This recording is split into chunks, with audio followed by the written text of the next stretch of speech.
Hey everybody, just want to do a quick review of this Donner Thinline style Telecaster. First off, the bridge came intonated right out of the box. The volume and tone knobs have a very smooth taper. There's none of that grittiness that you sometimes get with cheaper potentiometers. The F-hole is surprisingly clean. Typically on these lower end guitars, they don't do as good of a job doing the clean lines, especially on the inside where most people wouldn't really notice. It is perfectly clean. There's no rough edges. Yeah, they did an excellent job on that cutout. The humbuckers, I'm not having any issues with microphonics. I measured them. The neck pickup is 7.2K ohms resistance, and the bridge is a very, very hot 14K ohms resistance. So that's a very, very high output pickup, which works out well in the bridge position because typically when you get up into that level of resistance, it starts to roll off a little bit of the treble. And a lot of times Telecaster bridges can be overly bright.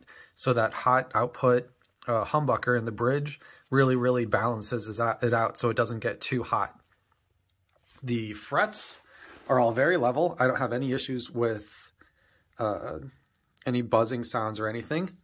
Straight out of the box, it's a pretty low action. It's very playable. I'll probably leave it as is. The fret ends, I don't see any fret sprout. All of the ends are perfectly lined up with the edge of the fretboard, so there's no sharp edges poking out that scrape against your fingers. That's often a place that cheaper guitars kind of skimp out on because it takes someone going at it by hand to get a really good fret job on a guitar. Same thing with this nut. The nut is perfectly cut right at the edge right there on both sides. All right, and you can see here the truss rod adjustment. The hole is very, very clean. They even painted the inside, it looks like. That's a very nice touch.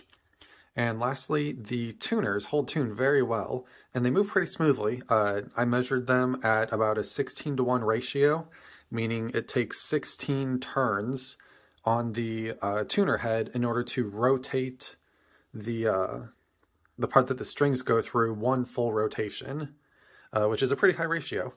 I've had Grovers that were only 18:1, which is there's almost no difference in real world use. So yeah, anyway, I'm very happy with how, the specs and how everything came on this guitar set up out of the box. Now let's hear how it sounds.